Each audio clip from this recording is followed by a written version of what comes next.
Con su venia, señor presidente. Señor secretario, a nombre del Grupo Parlamentario del Partido de la Revolución Democrática, agradecemos su comparecencia. Saludamos el paquete fiscal recibido el pasado 8 de septiembre, porque en general nos presenta una propuesta que busca simplificar nuestro sistema de tributación, a la vez que procura cerrar las puertas a la evasión y a la elusión. Saludamos también la eliminación del YETU y el IDE, porque abona a la simplificación fiscal. La propuesta para crear el seguro de desempleo y una pensión universal para nuestros adultos mayores recoge una de las banderas más importantes enarboladas por la izquierda. Espero que sea por eso que las incorporen en su propuesta y no por las recomendaciones de la OCDE.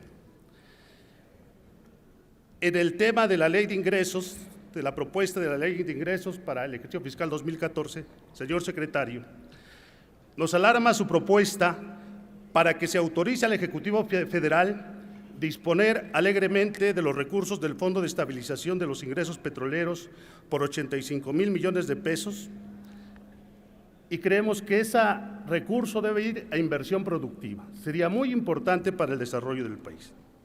Nos preocupa la propuesta del derecho para la investigación científica y tecnológica en materia de energía, donde se pretende rasurar 3,000 millones de pesos para financiar el gasto corriente del CONACYT. Si de verdad les interesa Pemex, el cambio climático y las energías renovables, hay que reservar tales ingresos en esas materias y no privatizarlos como lo están planteando, porque el pueblo no se los va a permitir. Es importante señalar que los criterios generales de política económica para 2014 incluye una estimación del cierre de las finanzas públicas para el presente ejercicio 2013. Al comparar esos datos con los aprobados por el Congreso, se observa que los ingresos serán 73,714 millones de pesos menores a los incluidos en la ley de ingresos, y el gasto público también terminará con un monto de 5,964 millones de pesos por debajo de lo aprobado. Con ello, el déficit para 2013 se situará en 67,750 millones de pesos por encima de lo aprobado. Ese mayor endeudamiento no fue aprobado por el Congreso y ahora nos los presentan como un hecho consumado, solicitando su legalización de una manera muy inusual. En la iniciativa de ingresos de 2014 se incluye un artículo segundo transitorio donde se solicita modificar el primer párrafo del artículo segundo de la ley de ingresos actualmente vigente correspondiente a 2013, incrementando en 70,000 millones de pesos el monto del endeudamiento aprobado para el presente año. En el tema de la iniciativa de la ley de impuestos sobre la renta, en el caso de las personas morales, su propuesta de mantener la tasa del 30% es una terrible paradoja. Mantener las tasas altas inhibe nuevas formas de inversión frente a la necesidad de reactivar la economía ante la actual desaceleración y la amenaza de recesión. Se omite incorporar elementos de progresividad en dicha contribución, pues no todas las empresas tienen los mismos ingresos y se sigue recargando el impuesto sobre la renta en las empresas mediana y pequeña. Su propuesta de eliminar las deducciones de las aportaciones patronales para fondos de pensiones y jubilaciones para los trabajadores y las primas de antigüedad complementarias a las de la ley vendrán a encarecer dichas prestaciones. No habrá incentivos para otorgar prestaciones por encima de la ley en detrimento de los ingresos de los trabajadores, a bien de que las prestaciones de ley son actualmente ridículas. Su propuesta de eliminar el régimen especial aplicable a las sociedades cooperativas de producción afectará gravemente a este sector social. Se pretende destruir la posibilidad de los trabajadores para organizarse y desarrollarse de manera independiente.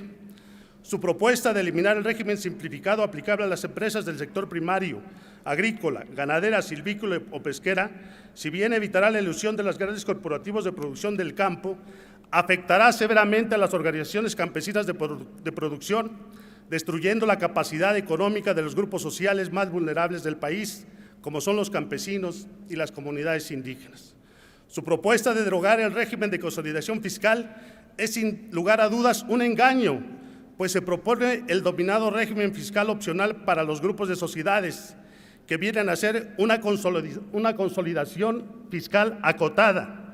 Tenemos que eliminar la consolidación fiscal ya, pero evitemos simulaciones que benefician a unos cuantos empresarios. En el caso del impuesto sobre la renta de personas físicas, su propuesta de aumentar la tarifa hasta el 32% recae en la clase media, pues se topan ingresos mayores a 500,000 pesos. Si bien la tarifa propuesta es más progresiva que la vigente, lo cierto es que ese rango de ingresos no corresponde a los adinerados, por lo que se debe establecer otros rangos más altos para gravar con un impuesto más alto a las personas con mayores ingresos. Su propuesta de limitar el monto máximo de las deducciones personales realizadas por personas físicas al 10% del ingreso anual total del contribuyente afectará sobre todo a las clases medias, que son las que financian los servicios médicos con un 25% de sus ingresos, según datos de la OSD. Su propuesta de establecer como requisito que los pagos de los servicios deducibles se realicen a través del sistema financiero no es la mejor propuesta, pues esta la rechazamos en el presente ejercicio 2013, porque la mitad de la población del país carece de servicios bancarios. Su propuesta de sustituir el régimen intermedio y el régimen de pequeños contribuyentes repecos por el dominado régimen de incorporación fiscal es impráctica e incluso ingenua, toda vez que no se aprecian por ningún lado los supuestos incentivos para promover la incorporación de quienes se ubican en la economía informal, de tal suerte que pasará a dicho régimen los mismos contribuyentes que ya tributan como intermediarios o repecos. En el impuesto al valor agregado, saludamos la congruencia del Gobierno federal con la defensa de la economía de quienes menos tienen. Al igual que usted, resulta claro que un aumento generalizado del impuesto sobre el consumo en alimentos y medicina tendría efectos catastróficos sobre las familias de más bajos ingresos del país. No obstante, su propuesta de cobrar IVA sobre los alimentos de las mascotas nos trae a la memoria los dictados de Su Alteza Serenísima Antonio López de Santa Anna, que pretendió cobrar impuestos sobre las mascotas y las ventanas. Su propuesta de tasar el IVA en las regiones fronterizas se aprecia suicida para el comercio nacional fronterizo, pues las tasas de los impuestos al consumo en los estados de América nos superan el 8% y los vecinos del sur en el 12%. Su propuesta de cobrar IVA sobre la enajenación, renta e hipoteca de inmuebles resultaría violatorio a lo dispuesto en el artículo 115, fracción cuarta, inciso A de la Constitución Política de los Estados Unidos Mexicanos. Su propuesta de eliminar la exención de los servicios de enseñanza resulta también arbitraria, pues en la izquierda creemos que habría que considerar la posibilidad de una exención parcial para no cargar el peso de la reforma en la clase media que procuran una mejor educación para sus hijos. Su propuesta de gravar el transporte público carretero terrestre de personas no tiene corazón, pues quienes usan estos servicios son la clase media y baja, que no tienen para pagar aviones.